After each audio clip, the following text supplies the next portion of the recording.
Você está ouvindo mais um episódio do podcast sobre neurociências do programa de extensão Sustenta a Vida da Universidade Federal Fluminense. Eu sou Adriano Freitas, pós-graduado em neuroaprendizagem, especialista em neuropsicologia clínica. Neste episódio, eu vou falar sobre o controle da dor por neuroestimulação elétrica para humanos e demais mamíferos. Eu volto a convidar a todos para acessarem meu site, fazerem uma visita, conhecerem um pouco mais sobre a minha vida profissional, sobre minhas palestras, aulas, que lá tem link para o meu canal do YouTube, bastante informação a meu respeito e do meu trabalho. Aqueles que tiverem interesse, basta acessar www.adrianofreitas.com. E volto a convidar também aqueles que começaram a me ouvir recentemente ou que já ouviram mais episódios, mas mesmo assim não conhecem todos, se programar para fazerem uma maratona aí nesse canal e não deixarem de conhecer todos os episódios e todos os assuntos. Mesmo aqueles que não são diretamente ligados à profissão de cada um ou ao dia a dia de cada um, mas eles acabam sendo enriquecedores e nos dando uma visão geral sobre o nosso comportamento, sobre o nosso cérebro. É bastante enriquecedor. Informação nunca é demais, né, pessoal? Então fica aí o convite a me acompanharem e se programarem para ouvirem mais de 100 episódios aí sobre neurociências que já estão no ar. E atendendo a algumas solicitações, o assunto hoje é a dor. Mais especificamente, o combate à dor de uma forma não medicamentosa.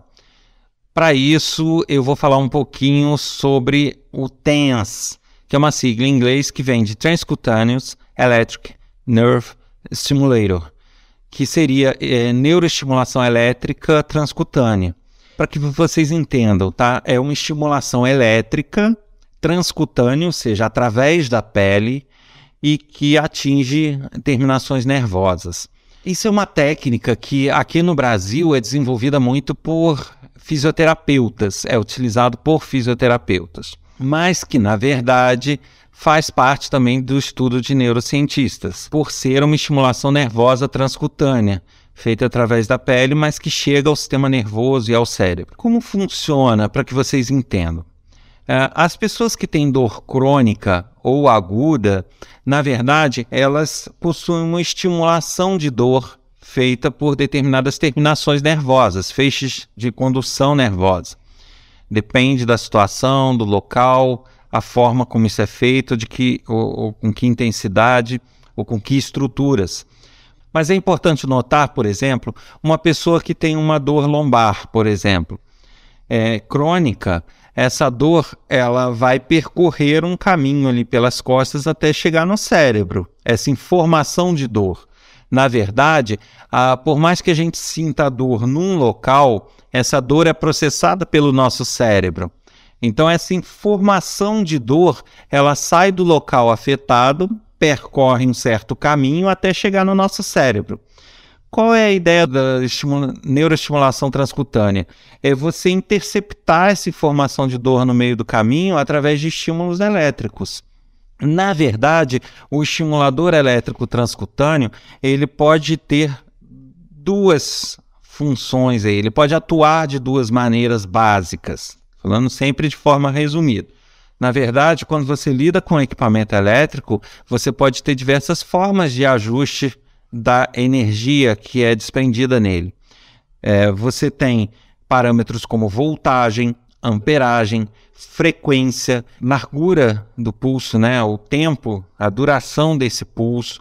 Então você tem diversos parâmetros que combinados podem gerar efeitos distintos. Então, dependendo da intensidade, do tamanho do pulso, da frequência, você pode ter um efeito analgésico através da liberação de endorfinas. Então, dependendo do ajuste que é feito, a neuroestimulação ela vai atuar estimulando a musculatura local e a geração de endorfinas, que são substâncias analgésicas que vão atuar mais ou menos como a morfina e vão acabar gerando uma analgesia sem que você tenha tomado nenhum medicamento químico. Essa é uma forma de atuação dos neuroestimuladores elétricos. A outra forma não é essa, não é a geração de endorfina, mas, como eu falei, a interceptação do estímulo nervoso. Porque se você tem um estímulo que percorre uma região afetada até chegar no seu cérebro e na terminação nervosa, ou seja, no percurso, né, na terminação que leva esse estímulo até o cérebro, você injeta estimulação elétrica, você meio que embaralha os sinais ali, você consegue confundir muitas vezes e bagunçar esse estímulo nervoso. E aí você tem duas formas de atuar, né? Algumas vezes você, dependendo dos parâmetros, você vai simplesmente confundir essa estimulação e atenuar. Então, o estímulo de dor que chega no cérebro é muito menor ou quase nulo em relação ao estímulo que estaria sendo transferido mesmo. Ou você pode ter uma outra situação que é o estresse da terminação nervosa. Você pode provocar mais dor ainda, neuroestimular ela para que ela entre numa coisa que a gente chama de estresse. E aí ela vai ficar meio que sobrecarregada de tanta informação, de tanta estimulação, e essa sobrecarga faz com que ela meio que se desligue. E aí o estímulo de dor não chega ao cérebro, você provoca uma analgesia local. Então, na verdade, esses aparelhos de eletroestimulação transcutânea, eles podem operar, eu dividi em dois, mas vamos falar aqui de 3 possibilidades. Através do estresse de terminações nervosas, através eu estou simplificando aqui muito, mas através da confusão de estímulos que são transferidos, ou através do estímulo à geração de endorfinas.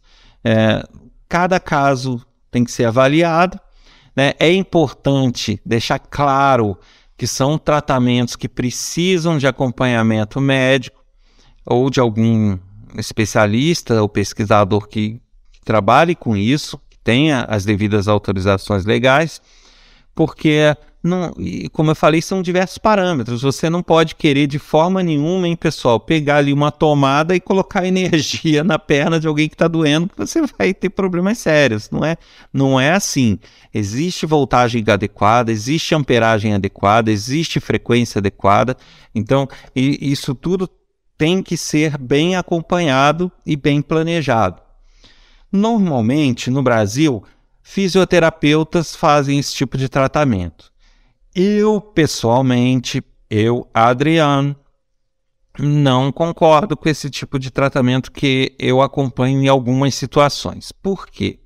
O TENS, que é esse neuroestimulador transcutâneo, ele gera uma analgesia, ele é capaz de gerar uma analgesia se bem utilizado, porém, é uma analgesia que não é de longa duração. Então, eu não consigo, por exemplo, utilizar um TENS agora e eu ficar com essa analgesia até daqui a 2 dias. Isso não vai acontecer. Tá? Por mais que eu gere um estresse na terminação nervosa e ela se desligue, ela vai, depois de um tempo, voltar a transferir estímulos. Ela vai voltar a conduzir dor. Então, essa dor vai voltar, porque você não está curando o problema. Só que isso, quando é feito num consultório de fisioterapia, normalmente as pessoas vão 2 vezes por semana na fisioterapia, 3 vezes por semana. Então, ela pode ter aquela analgesia no momento, onde ela fez a fisioterapia, foi para casa bem, chegou em casa, tomou um banho, descansou, no outro dia acorda, já está com dor de novo.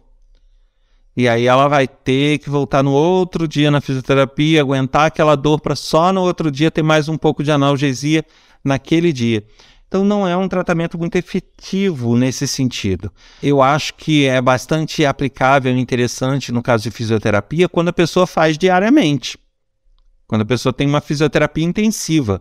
Aí pode até ser. Agora, quem vai uma vez na fisioterapia usa a neuroestimulação elétrica para analgesia, vai ter um efeito, no meu entender, irrelevante. Já em outros países, eu acho que no Brasil já começa a ter um pouco dessa visão.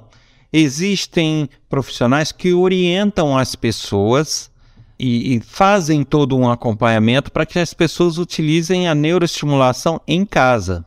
Aí ok, porque sempre que a pessoa tiver com crise de dor ou tiver com efeito da analgesia passando, ela vai ter como atuar de novo e conter o efeito de dor. É isso que eu questiono. Do que adianta você ter uma analgesia que não é longa uma vez por semana? Não vai ter jeito, você vai ter que tomar medicação do mesmo jeito e vai ter que fazer o controle pelos métodos tradicionais também. Eu acho que isso tem que ser bem ponderado, bem conversado com os profissionais. Existe então essa primeira questão, que é o controle da dor não ser por longo tempo. A segunda questão é que eu percebo que nem todos os profissionais são muito especializados nessa parte de neuroestimulação. Então eles podem conhecer bem o equipamento e tudo, mas dependendo do tipo de patologia ou do tipo de problema, pode haver sim alguma dificuldade na adequação dos parâmetros elétricos ali para a neuroestimulação. E isso o que vai acontecer? Você vai ter mais um efeito placebo, que eu já falei aqui, do que propriamente um efeito real de analgesia. Isso também tem que ser visto, né? Se realmente o profissional indica, se ele realmente é um profissional que lida com aquilo rotineiramente, se é um profissional especialista nesse tipo de tratamento. Com relação aos efeitos, o problema quando se tem um tratamento de dor crônica ou mesmo aguda é que alguns tipos de medicamentos eles podem ser viciantes, no caso de opioides, que são alguns tipos de analgésico, inclui aí o tramal, o tramadol. Esses opioides não é legal você tratar prolongadamente dores crônicas, por exemplo, com eles, porque você vai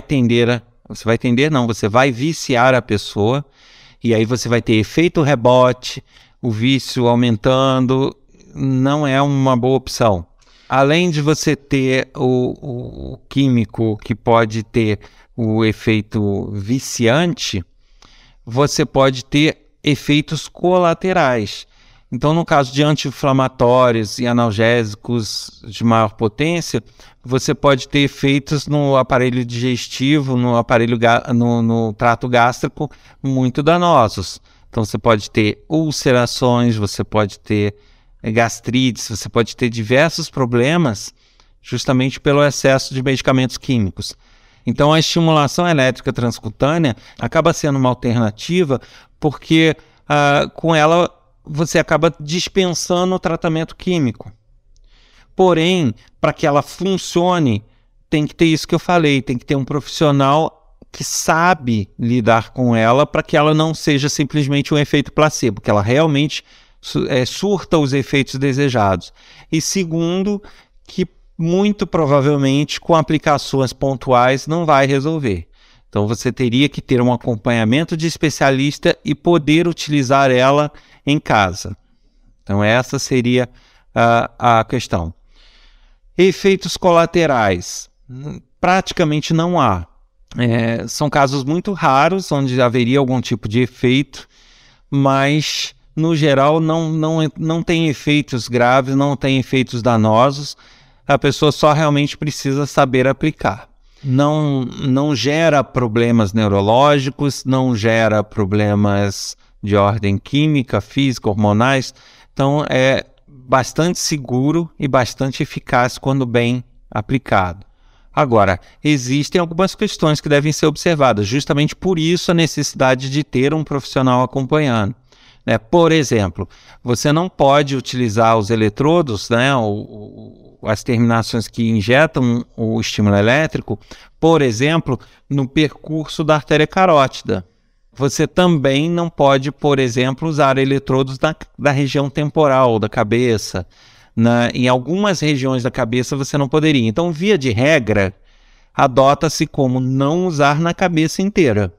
Porque, às vezes, por um centímetrozinho ali, por um detalhe, você pode ter problemas sérios. Então, a estimulação transcutânea é geralmente do pescoço para baixo e sem atingir artérias, como a carótida e similares.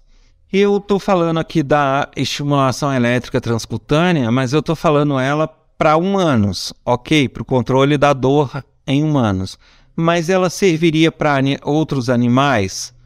Para um pet que está com câncer ou com alguma outra doença grave que gera dor crônica ou aguda? Sim, perfeitamente possível, e todos os mamíferos reagiriam da mesma forma. Os primatas e mamíferos igualmente. Você não pode adotar essa técnica em outros que não sejam mamíferos. No controle da dor de um pet, por exemplo, é perfeitamente possível. Mas também, por outro lado, é bastante raro você encontrar profissionais veterinários que adotem esse tipo de técnica, ou que conheçam bem, dominem bem essa técnica. Porque, diferente do humano, ao lidar com animais, no caso um cão, um gato ou qualquer outro animal, você não consegue ter o feedback dele. Então, em humanos, ao aplicar uma neuroestimulação transcutânea, você consegue ter o retorno dele se o membro ou a parte afetada está dormente, se não está, se anestesiou, se não está, se você se bloqueou a dor, se não bloqueou, se agravou a dor, se gerou estresse. Então você consegue, conversando, ter essas informações e ir ajustando a neuroestimulação. Agora, como que você vai ter esse feedback de um gato, de um cão? Você não vai ter. Então você precisa ter profissionais bem mais cuidadosos e que saibam bem o que estão fazendo, para justamente conseguir não depender tanto assim dos feedbacks desses animais, para que pelo comportamento, pela forma de tensionar a musculatura, saiba se a dor está passando ou não. E aí é outra história, né? Onde encontrar esses profissionais? Não vou saber informar. Mas o neuroestimulador transcutâneo humano serve em outros mamíferos? Sim, serve. E hoje não é difícil. Hoje, de certa forma, você acha em qualquer loja. Portáteis, a bateria, é um preço baratinho, mas eu repito aqui o alerta: não usem por conta própria, porque justamente você pode gerar uma estimulação ineficaz ou uma estimulação em um ponto que não poderia, como por exemplo na carótida. Cuidado, não utilizem por conta própria. Mas se você, da mesma forma que humanos podem sentir dor, você tem um animalzinho que tem alguma dor crônica e que não está podendo tomar medicação de controle, o ideal é que você busque um profissional veterinário que domine essa técnica, que domine a anatomia do animal, a neuroanatomia do animal, e que consiga te informar os parâmetros elétricos a serem adotados no aparelho. Então, se você conseguir um profissional que é habilitado a isso, você vai conseguir fazer um controle bastante eficaz da dor do animal sem lançar mão de medicamentos químicos e que podem causar danos gástricos ou danos neurológicos ou vício. Ok? Então, deixo aqui o alerta, tanto em animais mamíferos, pets e outros que se tenha, quanto em humanos. É perfeitamente possível o controle da dor ou a atenuação da dor através da estimulação elétrica transcutânea, porém, sempre com acompanhamento de um profissional que saiba de fato lidar com isso, parametrizar, para que não se torne um mero efeito placebo, para que realmente tenha os efeitos esperados e que com isso se consiga dispensar os medicamentos.